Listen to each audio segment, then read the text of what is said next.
मेरे प्रिय पुत्र, यदि आज यह संदेश इस समय तुम्हारी आंखों के सामने आया है तो इसे केवल एक साधारण संदेश समझकर छोड़ मत देना, क्योंकि इस संदेश में परमेश्वर यीशु का आशीर्वाद छिपा है। इसीलिए परमात्मा के इस दिव्य संदेश को अंत तक जरूर सुनो। मेरे बच्चे, जिस परेशानी के लिए तुमने रातों को प्रार्थना की है, जिस शांति के लिए तुमने अपने आंसू बहाए हैं, जिस बदलाव का तुम लंबे समय से इंतजार कर रहे हो, उसी के बारे में आज तुम्हारे स्वर्गीय पिता तुम्हारे हृदय से बात करना चाहते हो। कुछ क्षण के लिए रुक जाओ, अपने मन को शांत करो और इस संदेश को केवल सुनो मत, अपने हृदय में उतरने दो, क्योंकि तुम नहीं जानते कि अगले कुछ शब्द तुम्हारे जीवन के उस हिस्से को छूने वाले हैं जिसे तुमने शायद सबसे ज्यादा छिपा कर रखा है। मेरे बच्चे, मैं जानता हूं कि तुम बाहर से मुस्कुराते हो, जबकि अकेले कमरे में तुम्हारी आंखें बहुत कुछ कहती हैं। हे प्रभु, आखिर कब तक सब ठीक होगा? और मेरी प्रार्थना कब सुनी जाएगी? मेरा घर कब बदलेगा? मेरी परेशानी कब समाप्त होगी? मेरे परिवार में शांति कब आएगी? मेरी आर्थिक चिंता कब दूर होगी? मेरी बीमारी और कमजोरी से कब छुटकारा मिलेगा? मेरे जीवन में वह रास्ता कब खुलेगा जिसे मैं इतने समय से खोज रहा हूं? लेकिन आज मैं तुम्हें एक बात याद दिलाना चाहता हूं। तुम्हारी चुप्पी के बीच भी परमेश्वर चुप नहीं है। तुम्हारी प्रतीक्षा के बीच भी परमेश्वर काम कर रहा है, और तुम्हें भले ही रास्ता दिखाई ना दे, लेकिन इसका अर्थ यह नहीं कि तुम्हारे लिए कोई रास्ता बना नहीं है। तुम जिस दरवाजे को बंद समझ रहे हो, संभव है परमेश्वर उसी दरवाजे के पीछे तुम्हारे लिए कुछ ऐसा तैयार कर रहा हो जिसकी कल्पना भी तुमने नहीं की। इसलिए अभी मत उठना, अभी इस संदेश को मत छोड़ना, क्योंकि आगे जो बात आने वाली है वह तुम्हारी आज की चिंता को देखने का पूरा तरीका बदल सकती है। मेरे बेटे, तुम दरवाजा खुलते देखना चाहते हो, लेकिन परमेश्वर तुम्हें उस कमरे में प्रवेश करने के योग्य बना रहा है। तुम चाहते हो कि तूफान तुरंत रुक जाए, लेकिन परमेश्वर कभी कभी तूफान के बीच तुम्हें यह सिखाता है कि जब हवाएं तेज हों तब भी विश्वास कैसे रखा जाता है। मेरे प्रिय पुत्र, तुम्हें अपने पूरे भविष्य का नक्शा नहीं चाहिए, तुम्हें बस अगले कदम के लिए परमेश्वर पर भरोसा करना है। शायद आज तुम्हारे पास बहुत सारे प्रश्न हैं और बहुत कम उत्तर। उसने तुम्हारे बीते हुए कल को देखा है, वह तुम्हारे आज को देख रहा है और तुम्हारे आने वाले कल को भी जानता है। तुम उस पन्ने को लेकर चिंतित हो जिसे अभी पढ़ा भी नहीं गया, लेकिन लेखक के हाथ में पूरी कहानी है। इसलिए अपने जीवन की कहानी के एक कठिन अध्याय को देखकर यह मत मान लेना कि पूरी कहानी दुखद होगी। कभी कभी सबसे कठिन अध्याय के बाद वही पन्ना आता है जहां परिवर्तन शुरू होता है। मेरे बच्चे, तुम्हें शायद लगता है कि बहुत देर हो चुकी है। तुम्हें लगता है कि दूसरे लोग आगे निकल गए, किसी का घर बस गया, किसी को सफलता मिल गई, किसी की प्रार्थना पूरी हो गई, किसी का जीवन बदल गया, और तुम अभी भी उसी जगह खड़े हो जहां पहले थे। लेकिन सुनो, परमेश्वर की घड़ी मनुष्य की घड़ी जैसी नहीं होती। तुम्हारी देरी उसके लिए असफलता नहीं है। जो तुम अभी देख रहे हो वह अंतिम अध्याय नहीं है। मेरे बेटे, शायद तुम्हें आज यह सुनने की जरूरत है कि परमेश्वर ने तुम्हें भुलाया नहीं है। तुम्हारा नाम उसकी दृष्टि से बाहर नहीं हुआ, तुम्हारे आंसू व्यर्थ नहीं गए, तुम्हारी प्रतीक्षा बेकार नहीं गई, तुम्हारे द्वारा किया गया वह छोटा सा विश्वास भी व्यर्थ नहीं गया। क्योंकि विश्वास तब सबसे शक्तिशाली होता है जब परिस्थितियां विश्वास करने का कोई कारण नहीं देती, और फिर भी हृदय कहता है, मेरा परमेश्वर मेरे साथ है।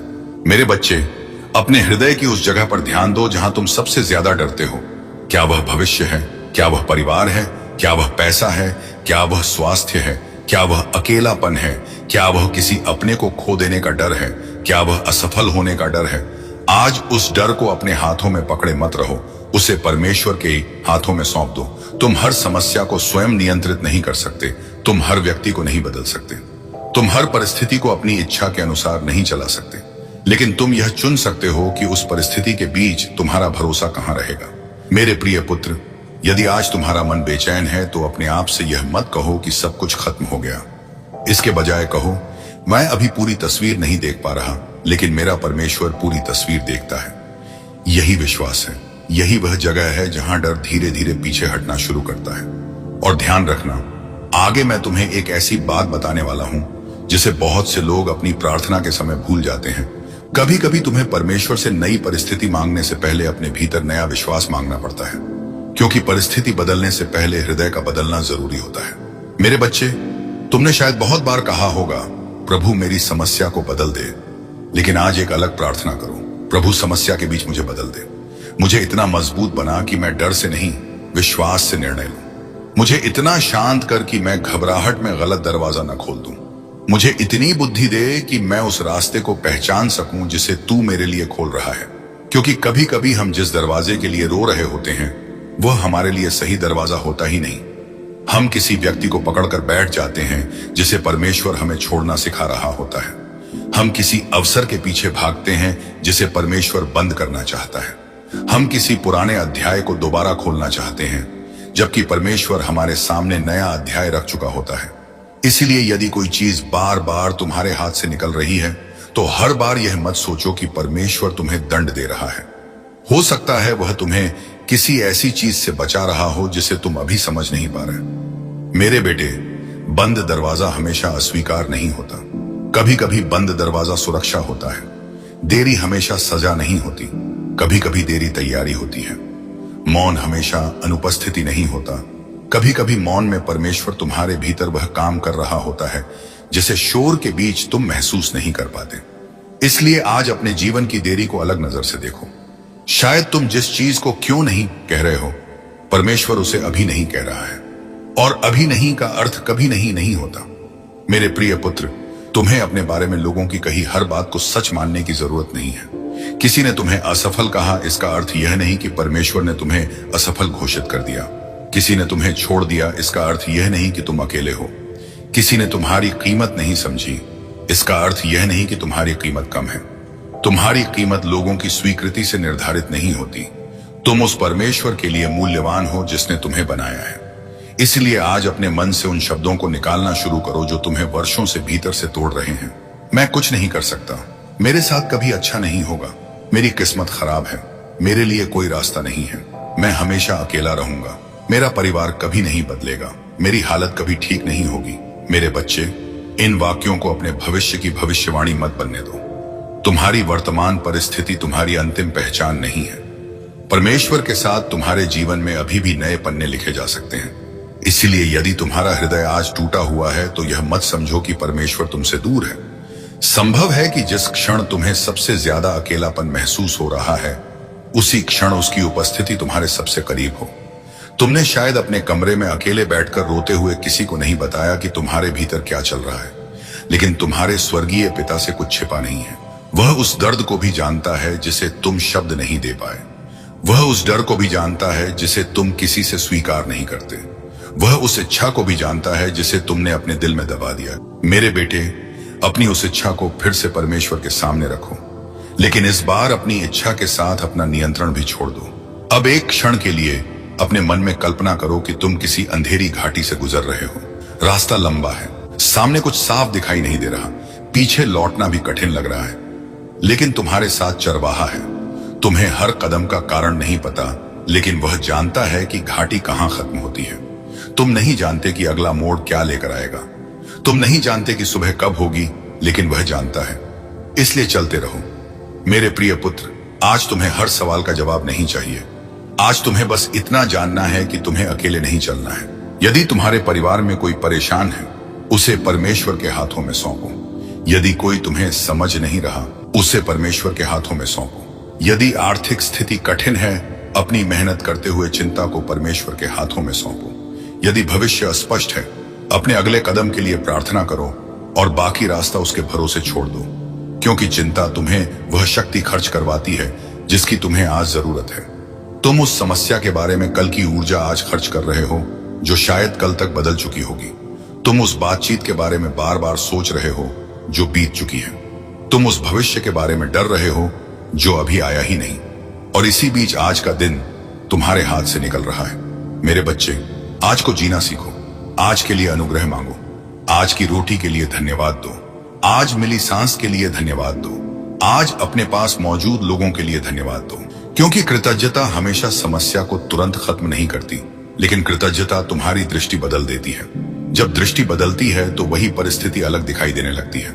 मेरे बेटे, क्या तुम जानते हो कि कभी कभी तुम्हारी सबसे बड़ी लड़ाई बाहर नहीं, तुम्हारे मन के अंदर होती है। बाहर की परिस्थिति से ज्यादा तुम्हारे भीतर की आवाज तुम्हें थका देती है। इसलिए अपने मन की रखवाली करो। हर विचार को सच मत मानो, हर डर को भविष्यवाणी मत मानो, हर नकारात्मक आवाज को परमेश्वर की आवाज मत समझो।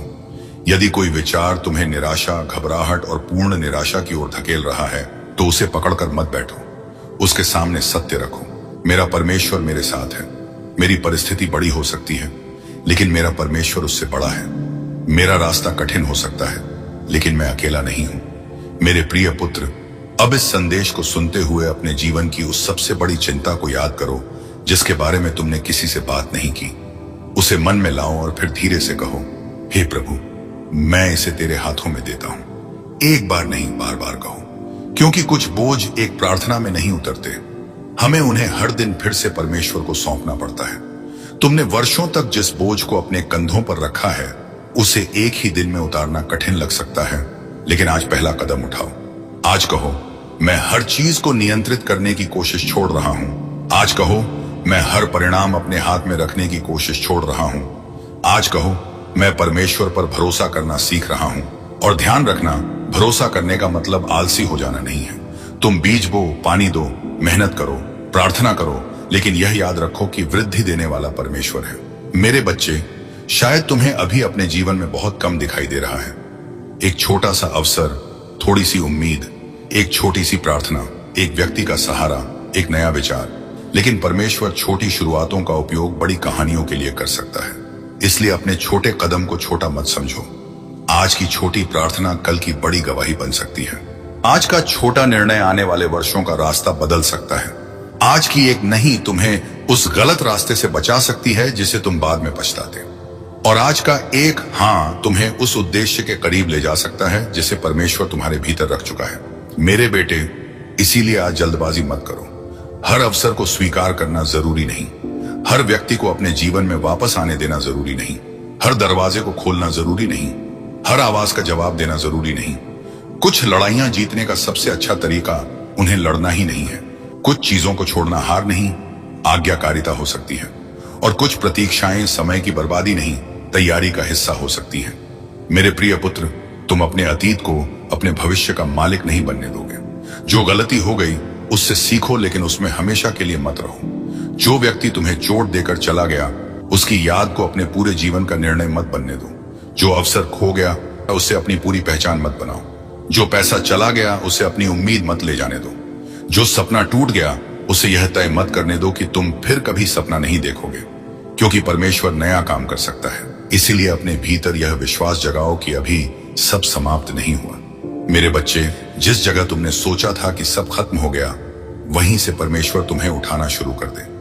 जिस रात तुमने सोचा था कि अब सुबह नहीं होगी, उसी रात के बाद सुबह आई। इसलिए रुकना मत, अभी नहीं। इस संदेश को अभी मत छोड़ना, क्योंकि तुम्हारे लिए एक और बात बहुत जरूरी है। तुम्हें अपने जीवन में आने वाले बदलाव से पहले अपने विश्वास को संभालना होगा। जब परमेश्वर रास्ता खोलता है तो हर कोई खुश नहीं होता। जब तुम बदलते हो तो कुछ लोग तुम्हारे पुराने रूप को याद करेंगे। जब तुम आगे बढ़ते हो तो कुछ लोग तुम्हें पीछे खींचने की कोशिश करेंगे। जब तुम्हारे भीतर शांति आने लगेगी तो कुछ लोग तुम्हारी पुरानी बेचैनी को फिर जगाना चाहेंगे। इसीलिए अपने हृदय को हर आवाज के लिए खुला मत छोड़ो। परमेश्वर की आवाज पहचानना सीखो। मेरे बेटे, तुम्हारे जीवन में ऐसे लोग भी आएंगे जो तुम्हें कहेंगे कि तुम नहीं कर सकते, लेकिन तुम्हें हर आवाज का जवाब देने की जरूरत नहीं। कभी कभी तुम्हारा शांत रहना ही उत्तर होता है। कभी कभी तुम्हारा आगे बढ़ना ही उत्तर होता है। कभी कभी तुम्हारी बदलती हुई जिंदगी ही सबसे बड़ी गवाही होती है। इसलिए बदला लेने की कोशिश मत करो। अपने जीवन को बेहतर बनाओ। परमेश्वर को तुम्हारे पक्ष में काम करने दो। तुम्हें हर व्यक्ति को साबित करने की जरूरत नहीं कि तुम सही थे। समय और परमेश्वर बहुत कुछ स्वयं स्पष्ट कर देते हैं। मेरे प्रिय पुत्र, यदि तुम्हारे पास सांस है, धन्यवाद दो। यदि तुम्हारे पास प्रार्थना करने का अवसर है, धन्यवाद दो। यदि तुम्हारे पास कोई एक व्यक्ति है जो तुम्हारी चिंता करता है, धन्यवाद दो। क्योंकि कभी कभी हम जो नहीं है उसे देखकर इतना दुखी होते हैं कि जो है उसकी कीमत भूल जाते हैं। और जब हम छोटी छोटी आशीषों को देखना शुरू करते हैं तो हमें पता चलता है कि परमेश्वर पहले से ही हमारे जीवन में काम कर रहा है। मैं चाहता हूं कि तुम आज शिकायत से ज्यादा प्रार्थना करो, डर से ज्यादा विश्वास करो, तुलना से ज्यादा कृतज्ञता करो और अतीत को दोहराने से ज्यादा भविष्य के लिए तैयारी करो। मेरे बेटे, क्या तुमने कभी सोचा है कि अगर परमेश्वर तुम्हें तुम्हारी हर मांगी हुई चीज तुरंत दे देता तो क्या होता? शायद तुम कुछ ऐसे रास्तों पर चले जाते जिनके लिए तुम तैयार नहीं थे। शायद कुछ ऐसे लोग तुम्हारे जीवन में बने रहते जो तुम्हें भीतर से नष्ट कर रहे थे। शायद कुछ ऐसी सफलता तुम्हें मिल जाती जो तुम्हारे चरित्र से बड़ी होती। इसीलिए कभी कभी परमेश्वर का नहीं भी प्रेम होता है। कभी कभी उसका रुको भी सुरक्षा होता है, कभी कभी उसकी चुप्पी भी दिशा होती है, और कभी कभी तुम्हें सिर्फ इतना करना होता है कि अपनी पकड़ ढीली करो और कहो, मैं नहीं जानता कि आगे क्या है, लेकिन मैं जानता हूं कि तू मेरे साथ है।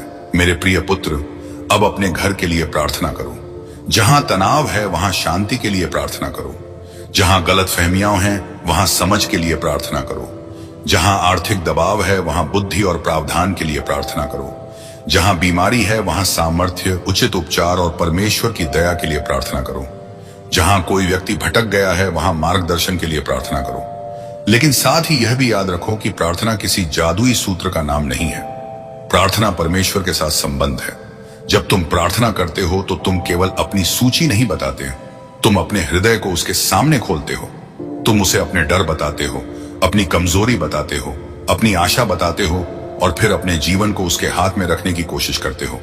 मेरे बच्चे, अगर तुम्हारी प्रार्थना आज बहुत छोटी है तो भी उसे छोटा मत समझो। कभी कभी केवल यीशु मेरी मदद कर कहना भी हृदय की सबसे सच्ची प्रार्थना हो सकती है। कभी कभी आंसू ही प्रार्थना बन जाते हैं। कभी कभी शब्द खत्म हो जाते हैं, लेकिन परमेश्वर फिर भी तुम्हारा हृदय सुनता है। इसीलिए यह मत सोचो कि तुम्हें सुंदर शब्दों में प्रार्थना करनी होगी। अपने परमेश्वर के सामने सच्चे बनो। वह तुम्हारे शब्दों की सुंदरता से ज्यादा तुम्हारे हृदय की सच्चाई देखता है। मेरे बेटे, अब एक और बात ध्यान से सुनो। तुम्हें अपने जीवन में हर चीज को समझने के बाद ही विश्वास करने की जरूरत नहीं है। अगर तुम हर चीज पहले समझना चाहते हो तो शायद तुम कभी विश्वास की गहराई तक नहीं पहुंचोगे, क्योंकि विश्वास वहीं शुरू होता है जहां नियंत्रण समाप्त होता है। जब तुम कहते हो मैं नहीं देख पा रहा लेकिन परमेश्वर देख रहा है, वहीं से उम्मीद जन्म लेती है। जब तुम कहते हो मैं कमजोर हूं लेकिन परमेश्वर मेरी ताकत है, वहीं से तुम्हारे भीतर नई शक्ति उठती है। और आज मैं चाहता हूं कि तुम इस बात को अपने मन में रखो। तुम्हारी कमजोरी परमेश्वर के लिए बाधा नहीं है। तुम्हारे टूटे हुए हिस्से उसके लिए शर्म की बात नहीं है। तुम्हारा अतीत उसकी दया से बड़ा नहीं है। तुम्हारी समस्या उसकी शक्ति से बड़ी नहीं है। तुम्हारी देरी उसके समय से बड़ी नहीं है। तुम्हारा डर उसके प्रेम से बड़ा नहीं है। मेरे प्रिय पुत्र, तुम शायद अभी जिस जगह खड़े हो वहां तुम्हें कुछ भी विशेष दिखाई नहीं देता, लेकिन विश्वास की आंखों से देखो। शायद परमेश्वर तुम्हें उस चीज के लिए तैयार कर रहा है जिसकी आज तुम्हें कोई खबर नहीं। शायद जिस बातचीत का तुम्हें डर है वह तुम्हें नई दिशा देगी। शायद जिस अवसर को तुमने खोया समझा उसके बाद बेहतर अवसर आएगा। शायद जिस रिश्ते के टूटने पर तुम रो रहे हो उसके बाद तुम्हें स्वयं को समझने का अवसर मिलेगा। शायद जिस रास्ते का अंत तुम्हें दुख दे रहा है वह किसी नए रास्ते की शुरुआत है। इसीलिए हर अंत को केवल नुकसान मत समझो। कुछ अंत मुक्ति होते हैं, कुछ विदाइयां सुरक्षा होती हैं, कुछ बंद दरवाजे भविष्य की रक्षा करते हैं, और कुछ अकेले मौसम तुम्हें परमेश्वर के साथ वह संबंध सिखाते हैं जो भीड़ में नहीं सीखा जा सकता। मेरे बच्चे, यदि आज तुम अकेले हो तो अपने अकेलेपन को केवल खालीपन मत समझो। कभी कभी वही शांत स्थान तुम्हारे भीतर की आवाज को साफ करता है। दुनिया का शोर कम होता है और तुम्हें पता चलता है कि तुम्हें वास्तव में क्या चाहिए। तुम लोगों की स्वीकृति से दूर होकर परमेश्वर की स्वीकृति को समझना शुरू करते हो। तुम यह सीखते हो कि तुम्हारी कीमत तालियों से नहीं आती। तुम यह सीखते हो कि प्यार पाने के लिए तुम्हें हर किसी को खुश करने की जरूरत नहीं। तुम यह सीखते हो कि ना कहना भी कभी कभी आवश्यक है। तुम यह सीखते हो कि अपनी आत्मा को हर व्यक्ति के हाथ में देना बुद्धिमानी नहीं। मेरे बेटे, आज अपने जीवन की सीमाएं तय करो। हर कोई तुम्हारे जीवन में प्रवेश का अधिकार नहीं रखता। हर कोई तुम्हारे मन की बात जानने का अधिकार नहीं रखता। हर कोई तुम्हारी ऊर्जा का अधिकार नहीं रखता, और हर किसी के सामने अपनी सफाई देना भी जरूरी नहीं। तुम परमेश्वर के सामने अपना हृदय साफ रखो और सही रास्ते पर चलते रहो। बाकी बातें समय पर छोड़ दो। मेरे प्रिय पुत्र, शायद आज तुम्हें यह भी सुनना चाहिए कि खुद को माफ करना सीखो। तुमने गलतियां की हैं, लेकिन तुम अपनी गलतियों का नाम नहीं हो। तुम गिर गए थे, लेकिन गिरना और हमेशा के लिए जमीन पर पड़े रहना अलग बातें हैं। उठो, फिर से कोशिश करो, परमेश्वर से क्षमा मांगो। जहां सुधार संभव है वहां सुधार करो, जहां क्षमा मांगनी चाहिए वहां मांगो और फिर आगे बढ़ो। अपने पुराने अपराध बोध को अपनी गर्दन में हमेशा के लिए पत्थर बनाकर मत लटकाए रखो। परमेश्वर की दया तुम्हारी असफलताओं से बड़ी है। मेरे बच्चे, तुम्हें अपने जीवन में एक नई शुरुआत की जरूरत हो सकती है, और नई शुरुआत हमेशा बड़ी घटना से नहीं होती। कभी कभी नई शुरुआत एक छोटे निर्णय से होती है।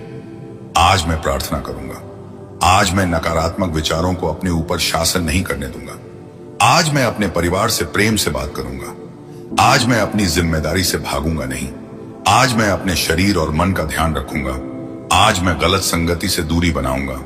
आज मैं अपने परमेश्वर को प्राथमिकता दूंगा। छोटे निर्णय समय के साथ बड़ा जीवन बनाते हैं। आज को हल्के में मत लो। मेरे बेटे, अभी तुम्हें लग सकता है कि यह संदेश केवल कुछ शब्द हैं, लेकिन यदि तुम इन्हें अपने जीवन में लागू करते हो तो यही शब्द तुम्हारे निर्णयों को बदल सकते हैं। और इसलिए मैं चाहता हूं कि तुम अभी कुछ सेकंड और रुको। अपने फोन को मत रखो। इस संदेश को आगे मत बढ़ाओ। अपनी आंखें बंद कर सकते हो तो बंद करो और बस एक गहरी सांस लो। अपने भीतर कहो, मैं अकेला नहीं हूं। फिर कहो, मेरे परमेश्वर ने मुझे नहीं छोड़ा। फिर कहो, मेरी कहानी अभी खत्म नहीं हुई। और अंत में कहो, जो मेरे नियंत्रण में नहीं है, मैं उसे परमेश्वर के हाथों में देता हूं। मेरे प्रिय पुत्र, क्या तुम्हें महसूस हो रहा है कि तुम्हारा मन धीरे धीरे शांत हो रहा है? हो सकता है समस्या अभी वही हो, लेकिन तुम्हारा दृष्टिकोण बदल रहा हो। यही शुरुआत है। शांति हमेशा परिस्थिति बदलने के बाद नहीं आती। कभी कभी शांति पहले आती है और फिर तुम्हें परिस्थिति का सामना करने की शक्ति देती है। इसलिए आज शांति को चुनो। डर तुम्हें आवाज देगा, लेकिन हर आवाज का पालन मत करो। चिंता तुम्हें भविष्य में ले जाएगी, लेकिन आज में वापस आओ। अतीत तुम्हें पीछे खींचेगा, लेकिन परमेश्वर तुम्हें आगे बुला सकता है। और अगर तुम्हें अभी केवल एक कदम दिखाई देता है तो वही एक कदम उठाओ। पूरे रास्ते को देखने की जिद मत करो। मेरे बच्चे, जब तुम्हें लगे कि तुम्हारे पास कोई सहारा नहीं, तब अपनी आंखें ऊपर उठाना सीखो। तुम्हारी सहायता केवल उन चीजों से नहीं आती जिन्हें तुम देख सकते हो। परमेश्वर अदृश्य स्थानों में भी काम कर सकता है। वह ऐसे लोगों को प्रेरित कर सकता है जिनके बारे में तुमने सोचा भी नहीं। वह ऐसी संभावना खोल सकता है जिसे तुमने देखा नहीं।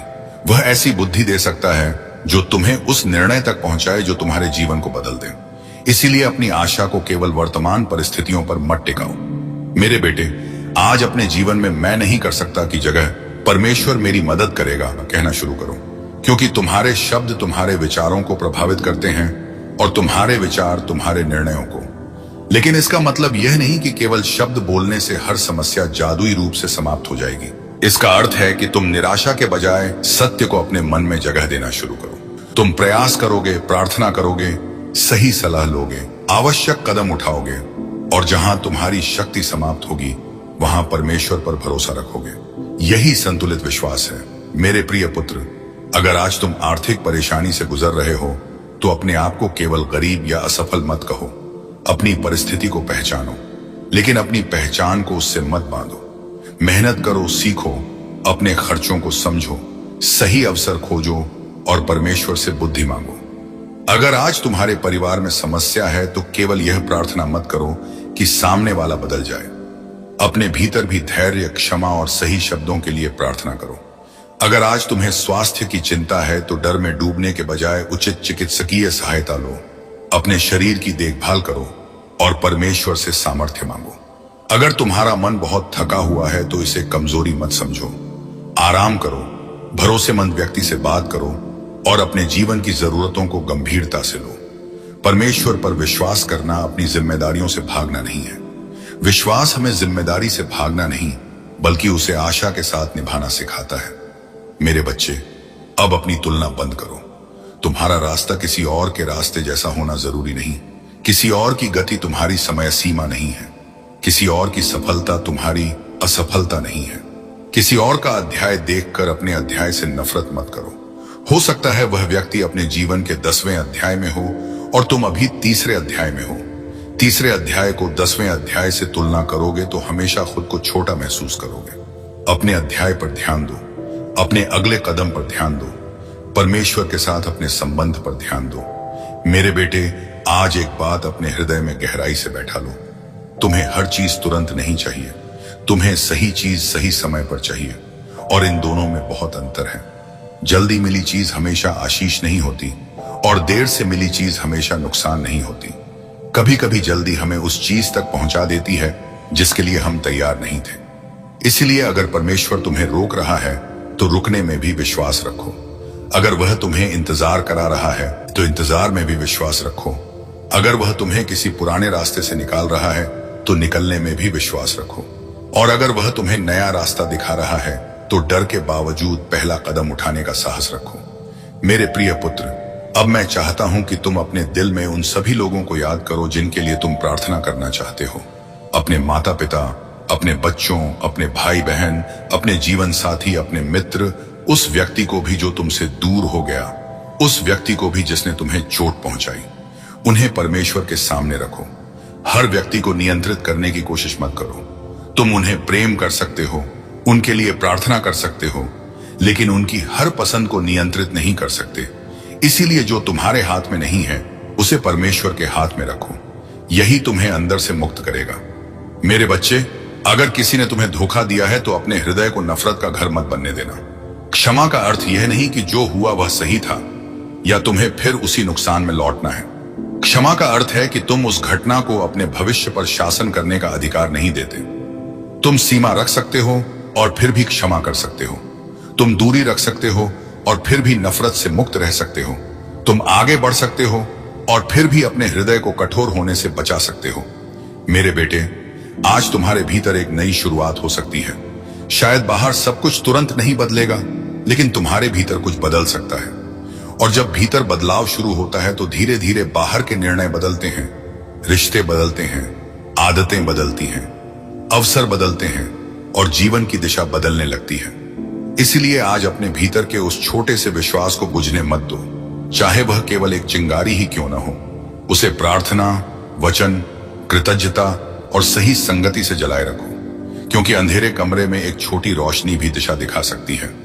मेरे प्रिय पुत्र, अगर तुमने यहां तक सुना है तो मैं चाहता हूं कि तुम इस बात को याद रखो। तुम्हें अभी पूरी मंजिल देखने की आवश्यकता नहीं, बस अगला कदम उठाओ। अगर आज रोना है तो रो लो, लेकिन उम्मीद मत छोड़ो। अगर थक गए हो तो थोड़ा आराम करो, लेकिन हार मत मानो। अगर रास्ता बंद दिख रहा है तो प्रार्थना करो, लेकिन गलत दरवाजा तोड़ने की कोशिश मत करो। अगर लोग छोड़ गए हैं तो दुखी हो सकते हो, लेकिन यह मत भूलो कि परमेश्वर की उपस्थिति तुम्हारी कीमत कम नहीं होने देती। और यदि आज तुम्हारे पास बहुत कम है तो उस कम में भी धन्यवाद देना सीखो, क्योंकि कृतज्ञता तुम्हारे पास जो है उसे बढ़ाती नहीं, लेकिन तुम्हारी आंखों को वह देखने में सक्षम बनाती है जो पहले से मौजूद है। मेरे बच्चे, अब आने वाले समय के लिए अपने हृदय को तैयार करो, क्योंकि जब परमेश्वर तुम्हें किसी नए मौसम में ले जाता है तो तुम्हें पुराने डर साथ लेकर नहीं चलने चाहिए। तुम्हें हर नई संभावना को पुराने घावों से नहीं देखना चाहिए। किसी नए व्यक्ति को पुराने व्यक्ति की गलती के लिए दोषी मत ठहराना। किसी नए अवसर को पुराने असफल अनुभव के कारण अस्वीकार मत करना। किसी नई सुबह को पिछली रात के कारण अंधेरा मत समझ लेना। परमेश्वर हर सुबह को नई संभावना दे सकता है। मेरे बेटे, अपने अतीत के सामने आत्मसमर्पण मत करो और अपने वर्तमान दर्द को अपना अंतिम भविष्य मत समझो। तुम्हारा परमेश्वर अभी भी तुम्हारे साथ है। तुम्हारी प्रार्थना अभी भी मूल्यवान है। तुम्हारा विश्वास अभी भी महत्वपूर्ण है। मेरे बच्चे, तुमने अभी तक अपने दर्द, अपनी प्रतीक्षा, अपनी प्रार्थनाओं और अपने उन सवालों के बारे में सुना है जिनका उत्तर तुम्हें दिखाई नहीं देता। लेकिन अब ध्यान से सुनो, क्योंकि कभी कभी परमेश्वर उत्तर देने से पहले तुम्हारे भीतर उत्तर को स्वीकार करने की क्षमता पैदा करता है। तुम एक दरवाजा खुलने की प्रार्थना कर रहे हो सकते हो, लेकिन परमेश्वर तुम्हें उस दरवाजे के भीतर मिलने वाली जिम्मेदारी के लिए तैयार कर रहा हो सकता है। तुम बदलाव चाहते हो, लेकिन बदलाव केवल परिस्थितियों का बदलना नहीं होता। बदलाव का अर्थ है तुम्हारा मन, तुम्हारी आदतें, तुम्हारे निर्णय, तुम्हारी संगति और तुम्हारा विश्वास भी